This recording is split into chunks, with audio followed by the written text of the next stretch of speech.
Hello, everyone, and welcome back to another episode of our photography review show. Welcome back for those who have been here before. If you've never been here before, my name is Jakub, and I'm a professional photographer based in West Sussex, England. Now, if you're watching us live, thank you very much for joining us. If as you're gonna be coming in, make sure that you say hello in the comments wherever you're watching. And while you're doing that, while we have more people joining us, I will go through the usual stuff, through the usual information. So first of all, photography review show. This is a show we do every Monday live here on our YouTube channel, Clever Photographer. Then we also do it on our Facebook group, Clever Photographer Academy. And finally, we should be also broadcasting on our Facebook page. So those are the three places where you can watch this show. And what do we do here? Where we look at your images, the images of our members, and we look at the images and we usually talk about three things. We talk about the technical part where we look at the camera settings, we look at the technical aspects of the image like exposure, details, noise, and basically just trying to figure out what we could do better or improve for the future.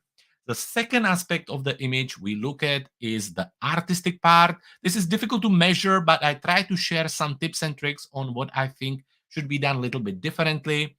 Big part of the artistic feel around the image is the composition, things like main subjects, storytelling, and so on. And then, if we have a time, and I think that it would be beneficial for you, as the third part of the review, we take the image and we try to edit it and maybe give you some editing tips and tricks. So, this is what we do for the photography reviews. Now, we have some photographers. If you would like to join us in the future, there's nothing easier than heading to our website, cleverphotographer.com/membership, and there you can subscribe to our membership, which is called Clever Photographer Plus. By doing that, you will get access to this weekly photography review show. You will be able to submit your photos, and then I will review them with you here. Then you will also get access to our Facebook group, Clever Photographer Academy. And finally, at the end, probably the biggest perk of the subscription is our monthly theme bundle of digital tools. For example, this month we offering a night sky bundle, which is full of skies, overlays, textures, presets, and everything you can imagine. We also add there some custom brushes, Lightroom brushes, and so on. It's usually between 200 and 300 elements. So it's a great bundle full of really fun tools. And altogether, I think it's a great deal. So once again, if you want to join us in the future, make sure you head to our website, cleverphotographer.com. Anyway, looking into the comments, we have a Tony. Tony, I hope you had a great week. Thank you very much for joining us again. I'm looking forward to your images. I already saw them earlier, so we're going to talk about them just in a minute. We have somebody who doesn't have a name but watching on a Facebook. So anyway, good evening to you. Looking at the numbers, we have few people watching, so I hope Zdeněk is here as well. We have some macro photography we're going to be looking at with some focus stacking, so that should be lots of fun as well. And in overall, we have a nice mix. We have some landscape photography from Elizabeth, we have macro from Zdeněk, then we have mix of different photography styles. We're going to look at some concert portrait photography from Jack, and we're going to finish today's episode by looking at some lovely bird photos from Ken. So lots to be excited for. Before I'm going to start, I have one more thing I want to mention. If you haven't been yet, make sure that you jump into the Clever Photographer Academy group, where we are running a photography giveaway, basically a little photography competition. You can win one of my favorite travel books. It's great, full of ideas on where to travel at what time of the year. If you win, we will send it to you anywhere you are around the world. So all you need to do to join us for this is to go on the Facebook photography group, the Clever Photographer Academy, and post there one of your favorite travel photography image, or basically like a travel image. All we ask you to do is to post the image, write a short story or just few sentences about why you like the place or what brought you to go there. And that's all. Just leave it there. And I think towards the end of the month, I will be in France. And from there, I will pull one lucky winner who will get the book. So if you haven't joined us yet, make sure that you go to the Clever Photographer Academy, post your favorite travel picture there, and I hope that you're gonna be the winner. So Zdeněk is here as well. So now we are ready to start. Folks, we're going to start right from the top, starting with landscape photography and 2 images from Elizabeth.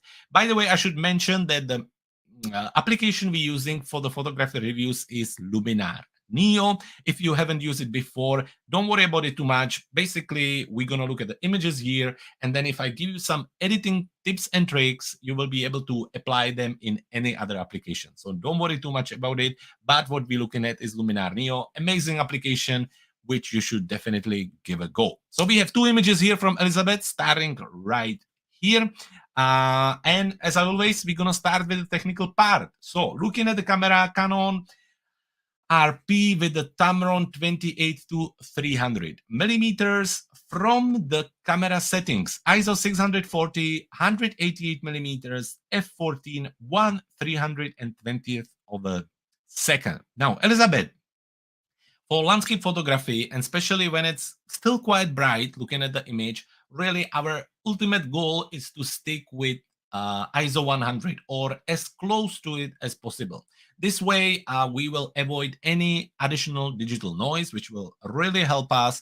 So we can then avoid doing some noise reduction and really just pushing the image further. So the goal always is ISO 100, and from there build everything else for this situation like this. 188 millimeters on the lens, so really nice zoom in, f14 and 1/320th of a second. Again, I mentioned that. F14 obviously is quite a high number for the scene like this. I think because you're quite far away, I think even something like f11 would have been enough, and that would already allow you to lower the ISO. Also the shutter speed, I'm not sure how much movement was there, but I think you could probably go even a little bit slower, still handheld the camera, and again get a little bit lower on the ISO. So that way you would just get the habit of trying to get with the ISO as low as possible. When we look at the overall image, it's quite nice. It's very sharp, which is really lovely. In overall, there isn't really much noise visible, so that's very lovely too. So well done there. Some of the shadows are a little bit harsh, but in overall, it's a lovely picture. I really like the natural, lovely saturation, lovely texture in the sky, and in overall, it's very, very nice. Which then brings us to the artistic part, to the composition. And looking at it, obviously there is lots of texture happening here. I already mentioned that I really like the sky with some clouds in it. I think that's lovely too. It has quite nice depth. You have the different layers really giving us an idea of the 3D view of the we're not having really strong foreground, but we have a really nice middle ground and we have nice background. So that I think works really nicely altogether. I think the rule of third also applied on the sky here, where you get like a 1/3 of sky. Actually, let me zoom in before I'm going to continue. The 1/3 of a sky and 2/3 of a land, I think that's also a really powerful way to do the composition for a landscape. And all in all, it's quite nice. Now, the one thing I'm missing is the foreground element, something that really opens the image and brings us in. And that would be probably the first thing I would be looking for. I don't know, like some kind of bush or little hill or anything that can really lead us into the image strongly from the start.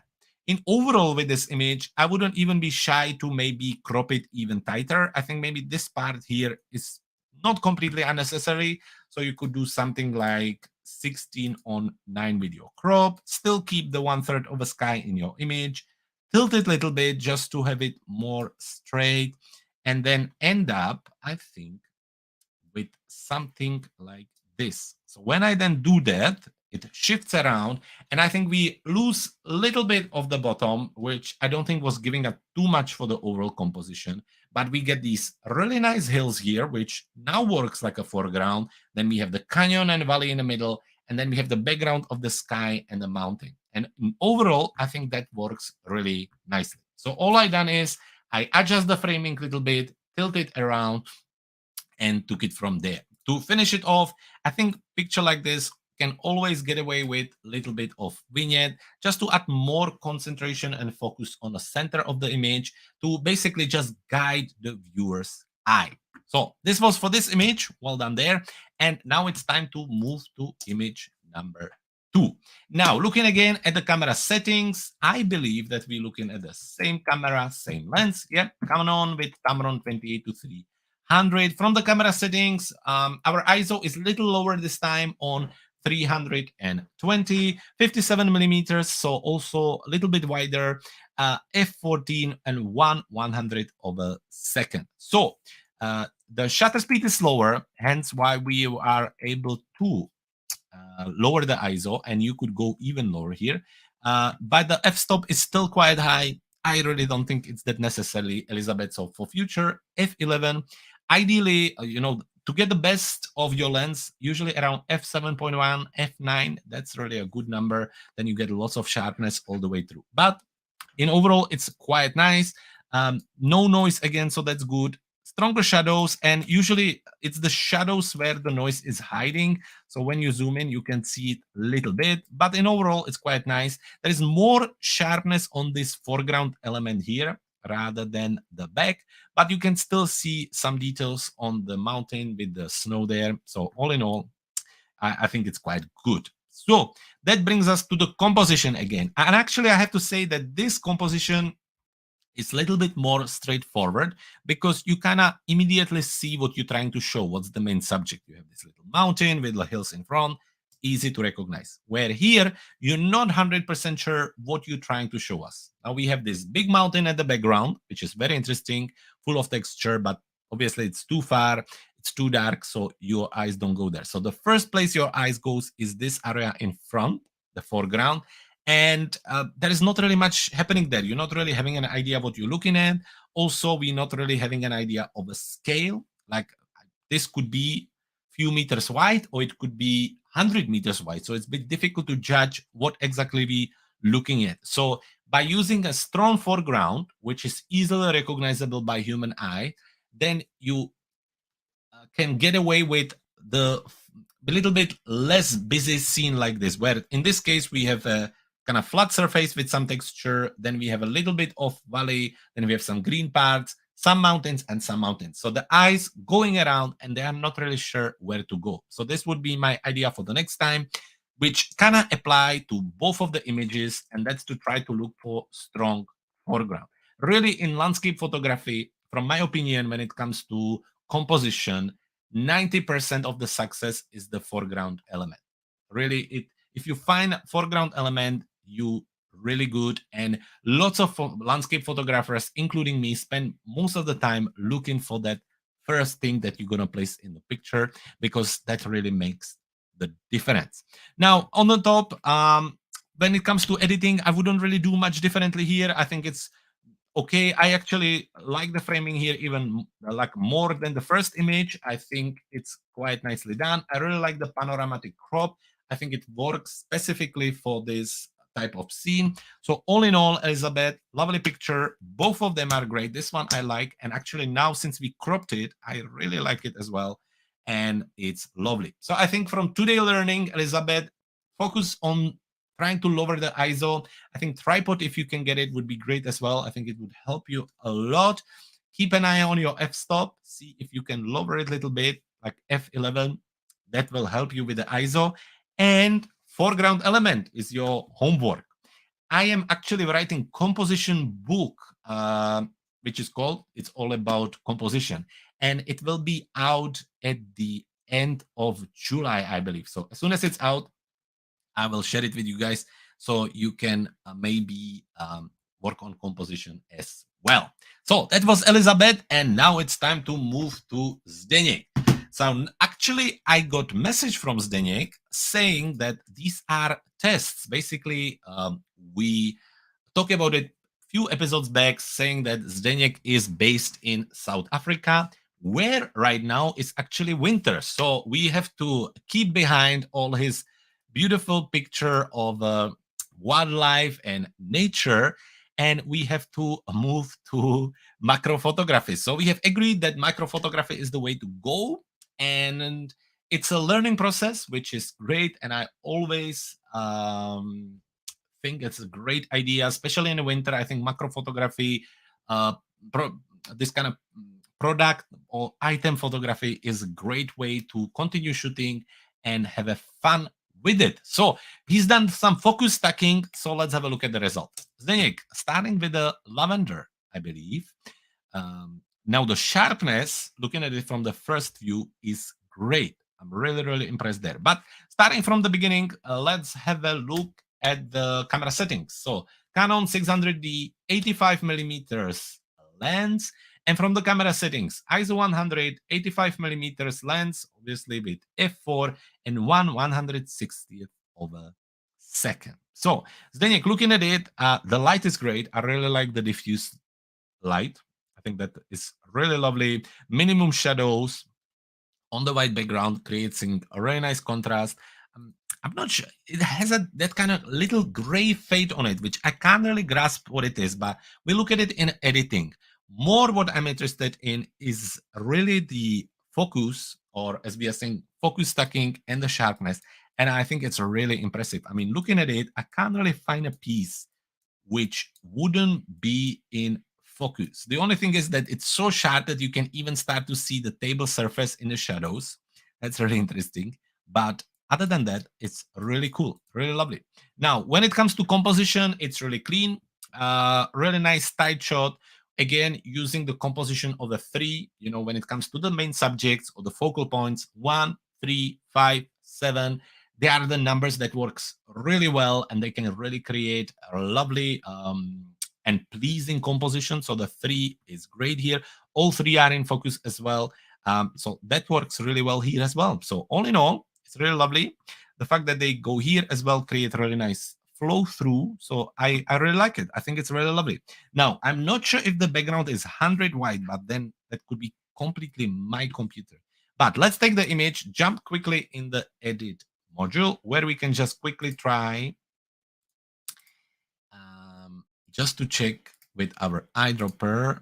Yeah, it's almost white. Maybe it was just a little bit warm on one side. Let's try here as well. Yeah, maybe there was a little bit of warmth on the white, but it's pretty white, so that's cool. Let's open the curves. And looking at the histogram, Zdeněk, you can see how you have a space on this side. So basically there is no data there. So what we could do, we could just take this little point down here and drag it towards the data. Now, if I hit J, we will also see the clipping.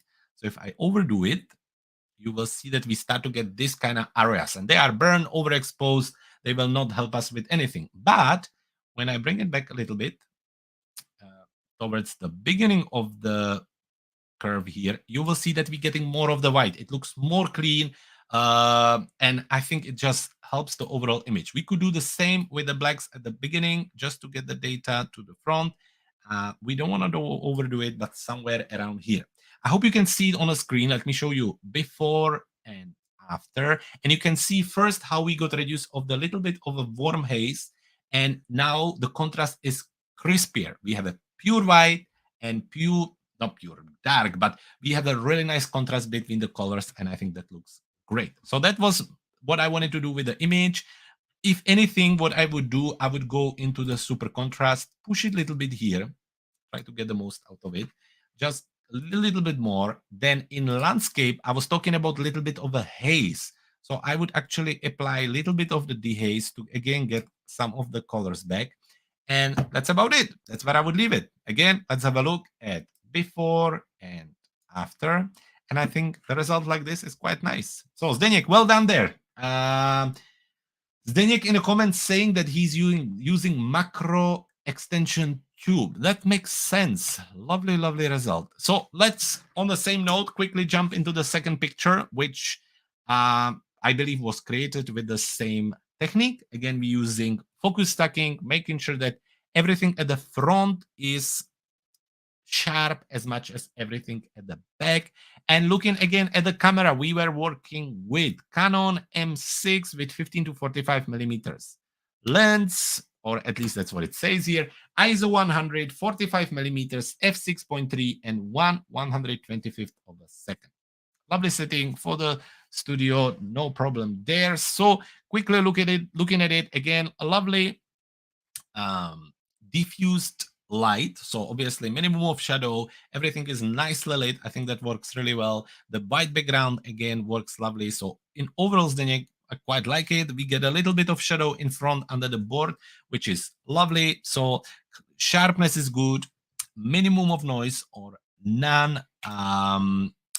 Light is nice. So technically, I think it's all good. When it comes to composition, I wish you would have a little bit more space on the sides. I know I keep talking about it every week, but it really is based on the experience from the past. I think really to go really tight, it's just dangerous for using the images, printing them, and it kind of really always feels that it's suffocating the image. So just a little bit of extra um, on the framing will really help. Otherwise, it's all good. Um, we can just quickly again take the image into the edit mode. One thing I would keep an eye here, maybe just use, I don't know what applications you have, but maybe something like Photoshop or anywhere that you can basically remove these little white slides. They are a little bit visible here and here. There's also a little bit of kind of dirt or dust here, which could be removed, and that would just help the image to improve it a little bit. Again, similarly like with the first image, I would go into the develop tool, use the eye pick just to make sure that the white is really white, then open the curves, check my curves here, and just push it a little bit to get the white whiter. After that, I think everything is nice. It looks good, and it's very impressive. So Zdeněk, thank you very much. Congratulations. I think as a first attempt, I'm really impressed. The sharpness all the way through is great. So that's a well done work. And obviously on the chess, it's not necessarily easier, but yeah, it's a little bit straightforward. But on the flowers, it's super cool. So well done, Zdeněk. Thank you very much for sharing your images with us. And you keep shooting. I can't wait more of the results.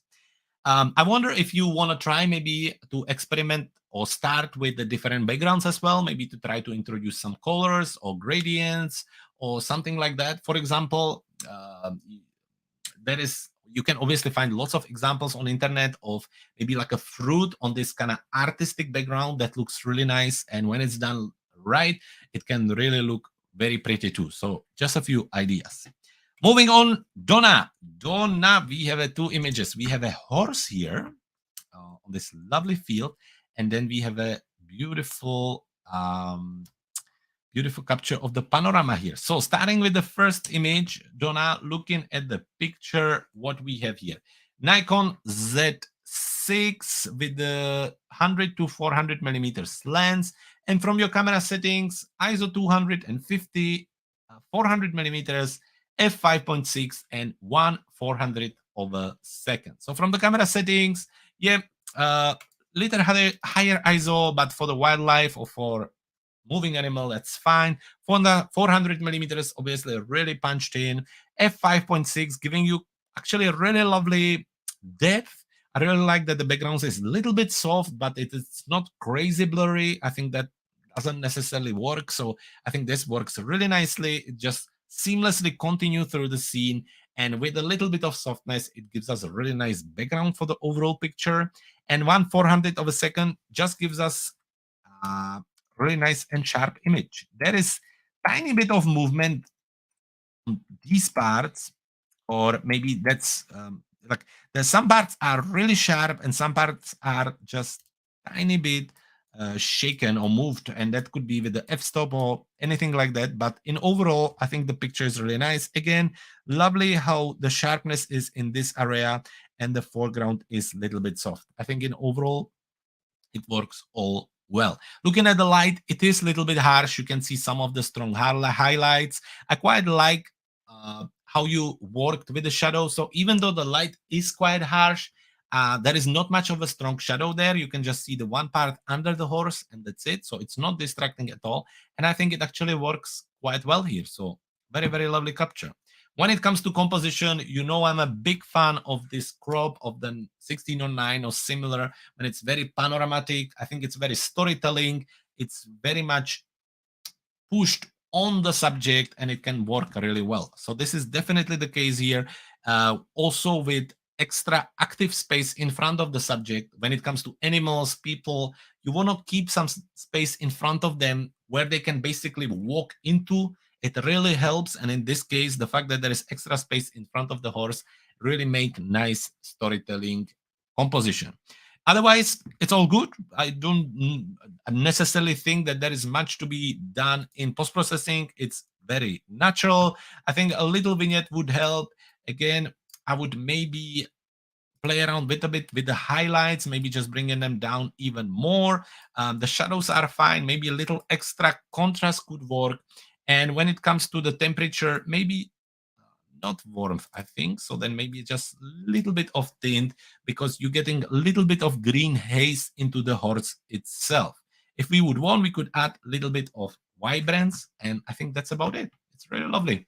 Well done, Donna. Brilliant picture. Moving on the next picture, we were looking at this stunning panorama. So starting with the camera details again, Nikon Z6, 24 to 70 millimeters on the lens.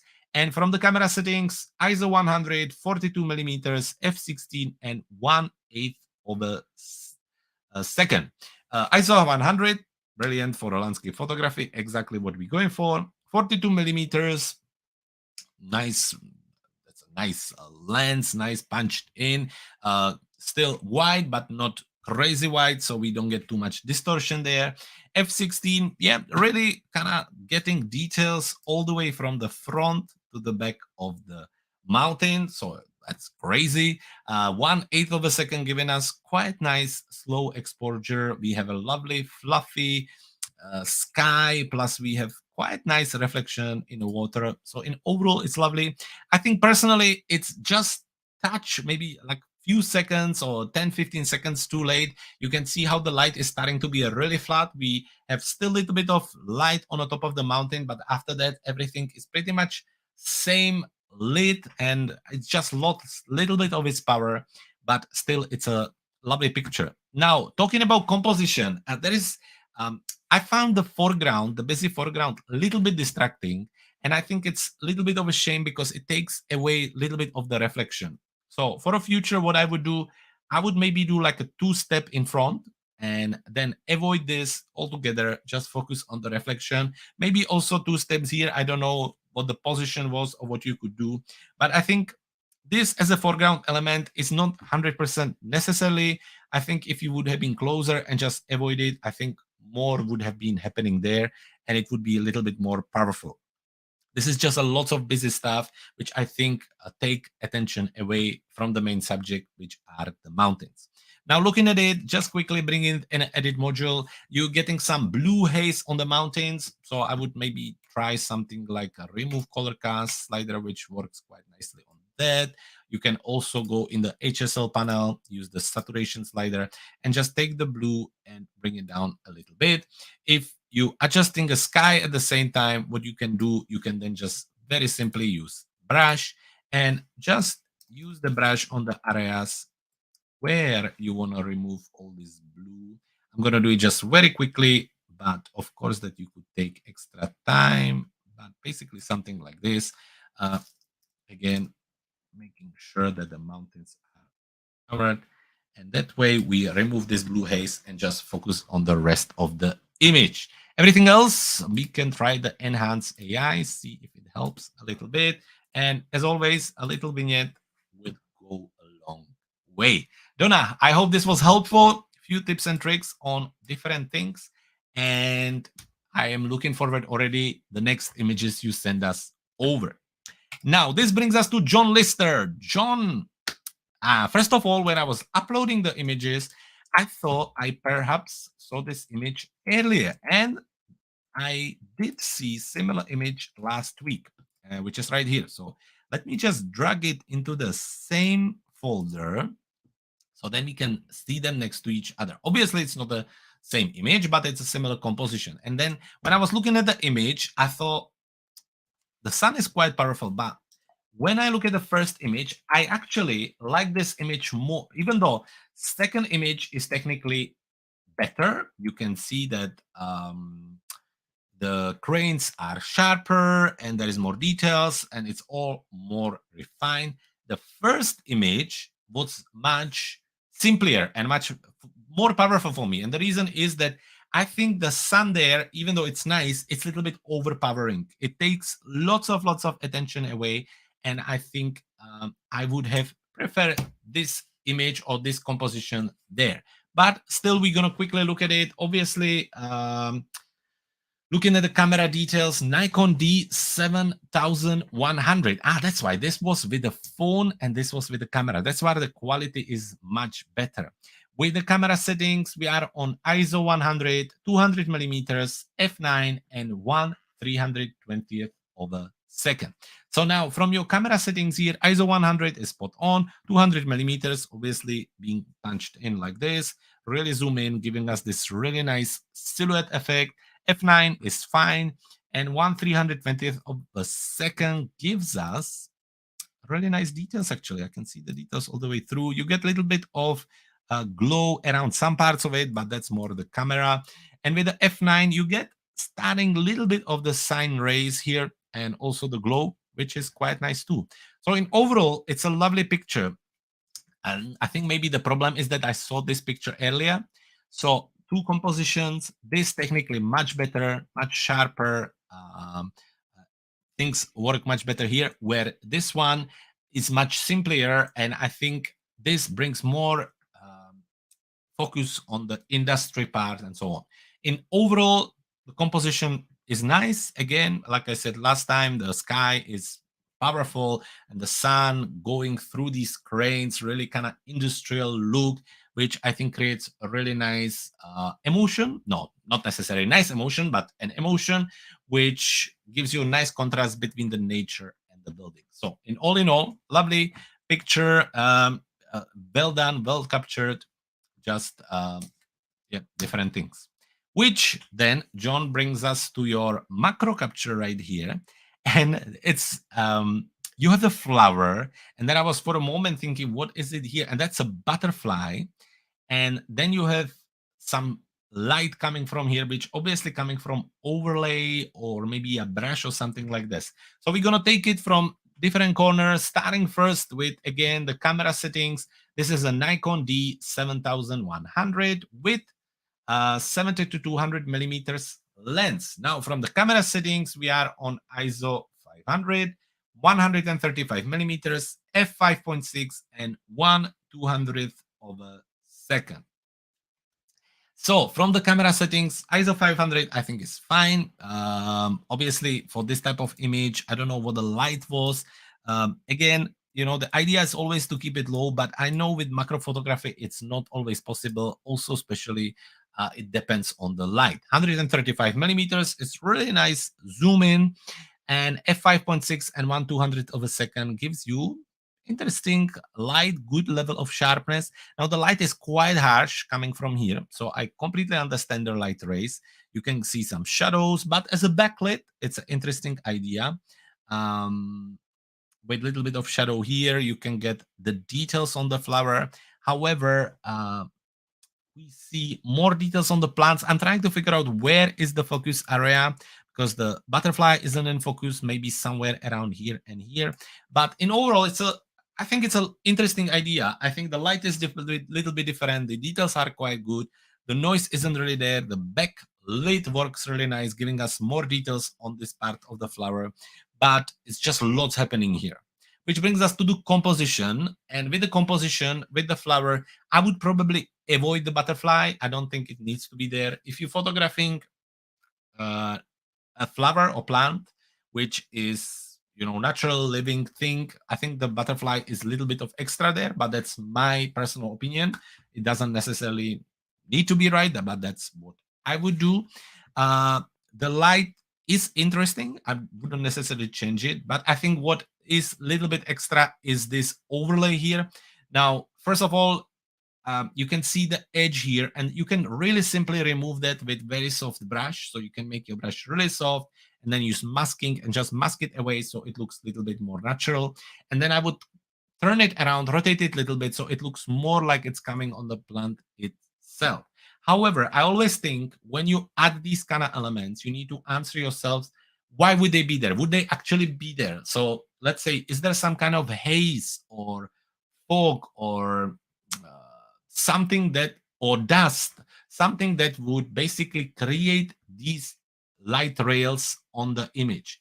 If yes, then definitely put them there. If not, then I would avoid it. I have so many students who send me their pictures with added lights into the street lights or added lights on the side, and I am all for doing anything you want with your image as long as it kind of makes sense. So if you're walking through evening town and there is an added light, makes completely sense. Yeah, there is a light shadow, no problem there. But when it's like a daylight, pure daylight picture with a blue sky and everything, and suddenly there is this lamp on and it really look artificial, then I would avoid it. And in this case, I just cannot see the reason why the light rays would be visible. That's all.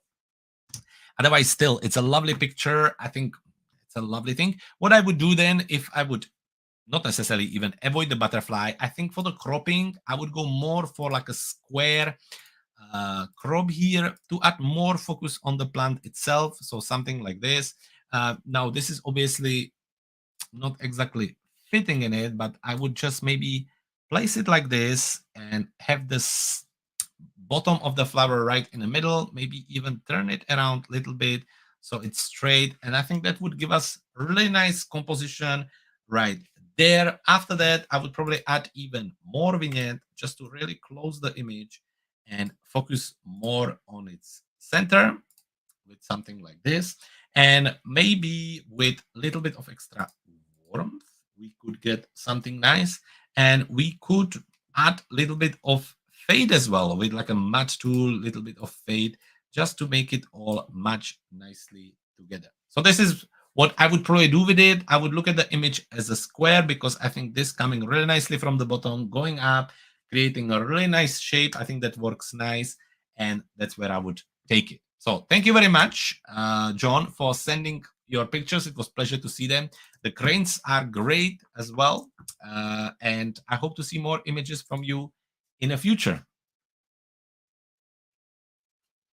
It's super hot here in United Kingdom. We have a heat wave coming through right now. So that's why I'm drinking.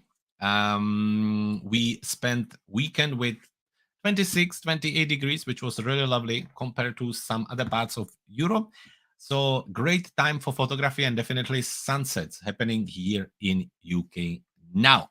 Now, talking about that, that brings us to Tony and his images. Now, Tony, we will look at two images. So which one we going to look at? The dark bridge and mill, water mill, I guess, and then this kind of industrial port seascape capture. Now, I really like the seascape capture, and maybe we do the bridge. But quickly, about this one, I'm not crazy about the composition. I think the square can work, but I think this tree or bush takes lots away from the main subject, which I assume is this. I would have probably gone a little bit more there if it would be possible to get a little bit more depth into the main subject. So that would be what I would look at this one.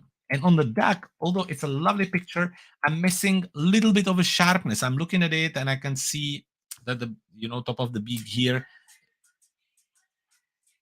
All right.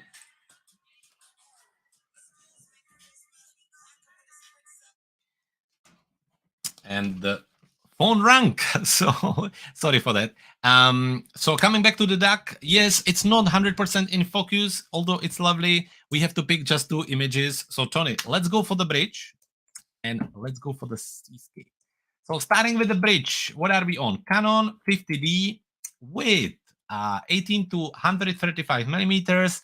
From the camera settings, ISO 200, 85 millimeters, f9 and 1/500 of a second. So from the camera settings, as always, you know what I keep saying about this type of photography, as low as possible, but 200 is quite reasonable, so don't worry there too much. 85 millimeters is a little kind of focus zoom in, which is lovely there as well. F9, getting the most out of your lens, great decision. And 1/500 of a second, just making sure that we have a good exposure and details all the way through. The level of details are quite nice. Obviously, looking at it as it is, I believe, JPEG picture. So, thinking about a little bit of the artifacts from the JPEG, actually the sharpness is quite nice. I really like a little bit of the reflection. Personally, I wish there would have been more, but no, in overall, it's lovely photo. There is not crazy amount of, even though it's a sunny day probably or some sun, there is nothing wrong with the light. The highlights are quite manageable and the shadows as well. So all in all, very well done, Tony. Well done on that one. So that brings me to the composition, which actually I really like. I think the composition is really nice. It's well balanced. We obviously look at the image immediately. We know what's the main subject, the bridge. The reflection is always powerful way to bring a story into the image. Of course, again, you would wish there would be more, but I think that works really well. And in overall, it's just lovely. The amount of green with a little bit of bridge in the middle is just a great choice. So composition wise, well done. Now for the post processing, I can see a little bit of green haze or a little bit of green cast peeking through the white of the bridge, and which is not completely normal.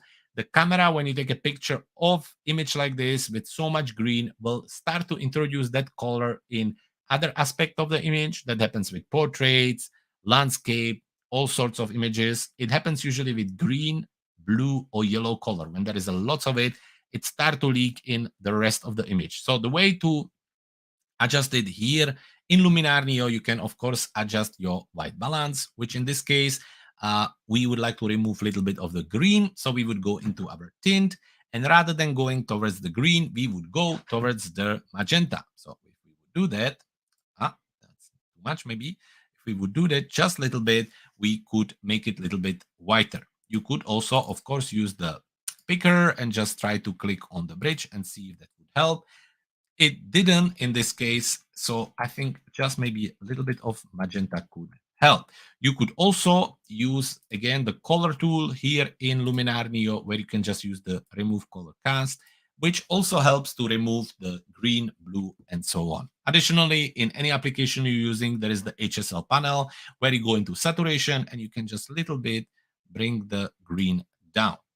Now it looks like I haven't really done anything to the image, that it wasn't green before. However, when I click on the before and after, you would see that we remove a fair bit of the green there. On the top of it, I would crop it a little bit tighter on the bridge, because the bridge is your main subject. There is not much happening in the sky anyway, so I would probably go even tighter. So maybe just something like this, making sure the bridge is still in the center. That would be my idea there. As always, I would definitely add a vignette to it. So close it nicely, maybe position the vignette a little bit lower, and that's about it. That's what I would do with it. So Tony, I hope this was helpful. And it's time to look at picture number 2. This time we say it's this seascape, which actually I think is really lovely. Lovely. Lots of lovely texture and details in the sky. We have the boat at the back setting the scene. We have some birds. We have the coast with lots of texture, creating a really nice foreground, bringing us through the image. So in overall, lovely, lovely image. Tony, let's talk about the technical part first. So again, Canon 50D with the 18 to 135 millimeters on the lens. Now from the camera settings, ISO 200, 42 millimeters, f10, and 1/500 of a second. So from the camera settings, yeah, again, ISO 200, all good there. 42 millimeters, still quite wide, but giving us a really nice undistorted image. F10 giving us sharpness all the way through, and 1/500 of a second giving us good exposure with lovely details in the sky. Now looking at it, and overall the light is quite decent. First thing that strikes me and take my attention, Tony, is the dust in the sky. You can see, if I zoom in, you can see one right here and one right here. That's something to just kind of take care of. Here in Luminar Neo, they actually have a little button in the erase tool where you can just click on remove dust spots. It usually takes a few seconds and basically remove all of that for you. So especially if you were on a photo shoot and you had a lots of dust spots on your sensor or lens, this is a really quick way to do it. You just go one click and it's done. So that would be first thing I would look at when it comes to technical part. Second, um, maybe really it is the JPEG, but there is a little bit of sharpness missing. You can see some on a texture here, and as you go further, you can see that it's a little bit soft, which I think is a little bit shame. But in overall, again, it's lovely. There is not too much contrast from the light. The birds in combination with the thing all works. The movement is good. So that's all good there. That brings us to the composition, which again, I'm going to mention is lovely. There is lots of very good things happening here. First, the foreground created by this front, I think works really nicely. Then we have the middle ground with the boat, background with the sky. Then using the thirds as having the third of land and 2/3 of sky is also a really powerful way to do it. The birds help us in overall with the feeling of the scene and the boat as well, just kind of understanding how far you are, how big the scene is, and in overall the scale really works nicely. So there's definitely some great things with the image, and there's some just things, simple things to fix, like the sensor dust. For the composition, there's lots of things you could do with this. I mean, this would even look great as black and white picture, I think, if we would just quickly turn it to black and white. I actually have a black and white presets, which I wanted to try on it. Let's see the Inkwell Delight. It just takes a second, and basically it just applies different looks to the image. And you can still see that some sensor dust is still there, but it would look quite cool, I think, with something maybe like this. You get lots of contrast at the back, you get a different sky. Obviously, you would still have to adjust it, but to give you an idea what you could do, maybe just something like this, and then really take it, maybe adjust the amount, just maybe get something like this, and then adjust it there. So that would be one thing you could do with the image. After that, there is more. You could obviously, again, add some vignette, maybe close the image from the bottom, use a little bit of dodge and burn to bring more attention on the boat, and just really keep playing around with the image and do some local adjustments to make it even more dynamic and powerful. So in overall, Tony, lovely pictures. Thank you so much for sending them over. If I have a time, I look at these two next week, or whatever you like to do. If you have more images, send them over. The bridge is great. It's a great, lovely idea. The seascape is also really nice, really straightforward image with lots of good composition things on it. And that brings us to Jack. Jack went to the concert to take some pictures, and we have few pictures to look at. So again, 2 images to look at. Obviously, this is lovely. We have the guitar here, obviously probably of somebody who is quite popular. It's a lovely capture with lots of details. You still have the people at the back. So that's all good. But there's nothing really wrong with this picture. So I thought that we should look at the 2 other where I think just few things we can talk about. Unfortunately, on neither of the picture you have give us any camera details, and also they are really small. So they are really small. So it's difficult to say how much of it is a mistake of the JPEG or artifacts from the JPEG, and how much of it are things that maybe could have been fixed during the post-processing or so on. Now, looking at the image itself, on both of them, when I look at both of the images, you can see that there was really applied lots of noise reduction to it. When I zoom in, it's going to be maybe more visible. When I go around, you can see some parts of their faces you almost can't recognize the moments you zoom in. Then you're also getting lots of artifacts around these parts. So I understand we're talking concert, low resolution situation, low light situation, so you need to work around with high ISO, all of that. But in this case, really, the noise reduction really created lots of softness and lots of artifacts. You can see the guitar player even almost has like a halo above him, and it's a little bit of a shame. So even though the composition on this one, I think it's really lovely. I quite like the depth. We have the first person, then another person, the microphone, which is quite strong as an element, but it's great. Then we have another guitar player, and then maybe like a piano player at the back. So the depth goes really nice. The float is nice. The framing is nice, but really the noise reduction is really distracting on this one. And I think with that level of noise, you start to lose colors, shapes, textures, and everything. And similarly on the second one, but I think it's a little bit better. I don't think that it's that visible, but on this image, I think when I look at these two standing by the microphone singing together, and I'm sure you will agree with me, Jack, you would wish both of them are in focus. I wouldn't necessarily mind about these two, and they are both in focus, including people behind them. But then the main two subjects singing together, you can see how the one person is full of details, lots of sharpness, and the second person is really soft and blurry. So I found it a little bit distracting. Also, because the heads are really close, it's the first thing you look at, and that's definitely something I would look at and maybe see if you have another image, maybe when they are a little bit more apart from each other, that could be helpful. However, still on both of them, I think the first problem is the level of noise, then lots of noise reduction applied and lots of loss of the details. Still, I'm assuming it was an epic concert. It looks great. To be able to take your camera with you and take some great pictures is amazing, and well done for that. Thank you very much for sending your pictures over. It was my pleasure to look at them. And just a few notes here. So that's Jack and his concert pictures. Not much I can say. First, because it's a lower pictures, we didn't get the camera details, but at least few hints there. And finally, we're gonna go to Ken and look at some one life photos. So, Ken, we have two images here. Let's have a look. Sometimes Ken actually write what kind of birds we're looking at, but this time, I don't think that's the case, but that's fine. Okay, so starting with this picture right here, no camera details here as well, which is a shame because I actually prefer this image. I think it's quite nice. There's lovely texture, lovely amount of details. It's really sharp. We get a nice light with a little bit of light from above.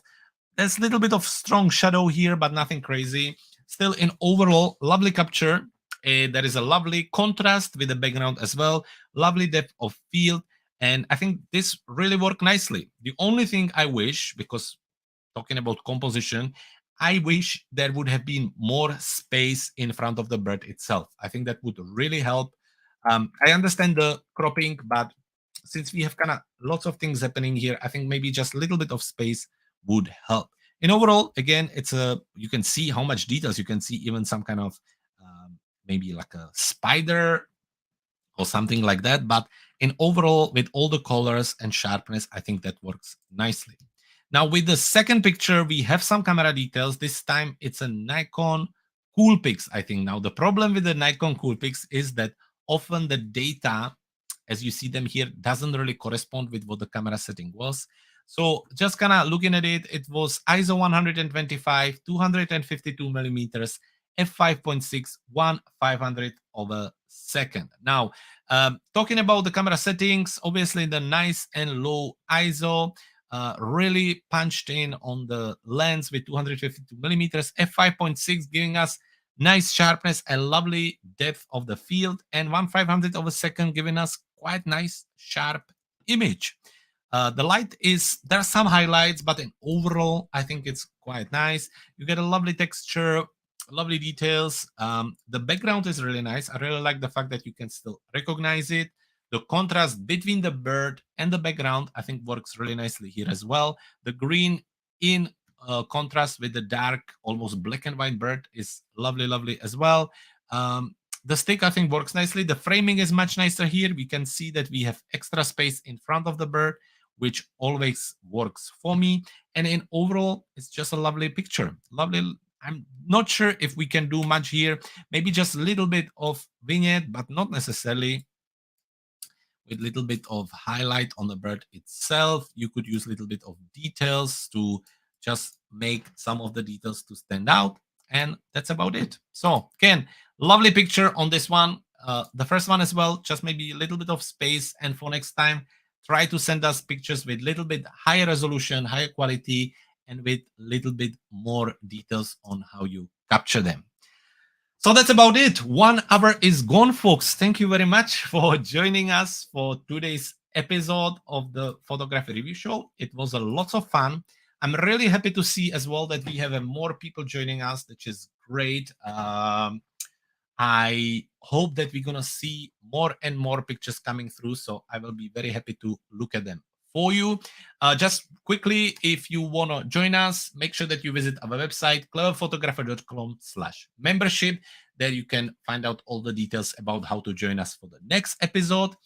At the same time, join us for the travel photography giveaway. Send us your favorite picture, write a little story about it, and win my favorite travel photography book. And to finish it off, we're gonna see you again next week at 6 p.m. UK time here on YouTube, Facebook, and our Facebook group. Now, folks, if you want to join us for next week because after that I'm away for 3 weeks. So we're gonna break until around 10th of July. So grab the last opportunity to get your pictures reviewed. Have a lovely evening wherever you are. Stay safe, keep shooting, and I can't wait to see you again in a week.